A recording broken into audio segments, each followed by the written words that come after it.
Here's my simple recipe for a thick, hot Mediterranean-style drinking cacao.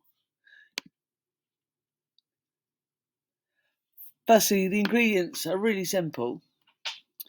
So melting the chocolate, and it comes from cacao, about 2 tablespoons per person, and then about a cup of milk per person. So the first thing you need to do is to melt the chocolate, and then you can make it into a paste with some milk. It could be 2 minutes in the microwave, or it could be on the hob, and then you make it into a nice paste. And the process is just like making cheese sauce or roux or bechamel.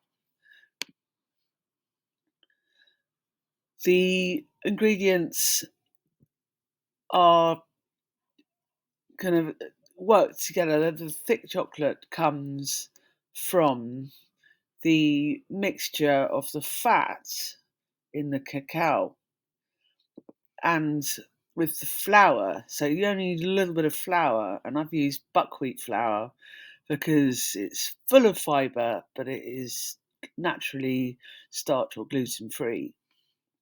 And it also provides all 9 amino acids. So you only need a little bit, that like 1 tablespoon, and that does the job of thickening the hot chocolate. So there it is. There's the buckwheat, which I've got, and that's replacing just a normal white flour, but refined flour obviously has all the nutrients removed. For a sweetener, I've also went and got some Manuka honey. Thought I'd get some really special honey, as it's cocoa's meant to be a really special drink. And what I've actually found is having that allows me, it fills me up in the morning. So instead of having eggs or anything like that, just have a little bit of this cacao, and I could eat it raw as well. And then I can take my fat soluble vitamins. So here's the process. So firstly, is melt the cacao. So you've got about 2 tablespoons per person. And it could be 2 minutes in the microwave, or it could be on the hob.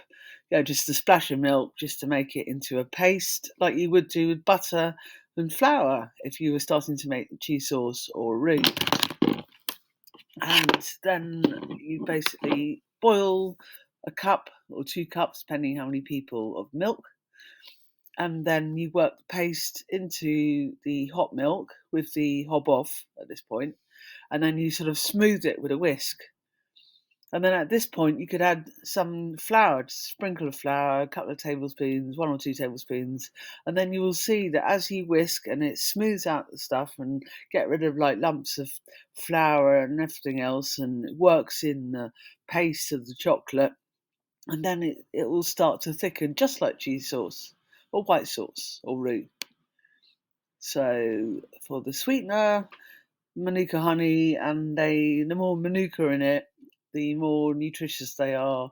Honey is also a monosaccharide, so we don't need to have enzymes to break that down. And some people lose those enzymes as they get older. Some people don't really have those ones to break down things like sugar, malt, which is starch, and lactose or cow's milk. So honey is a monosaccharide, so it's a simple carbohydrate and goes straight into the bloodstream like fruit. So thank you very much for watching, and have fun with your cocoa.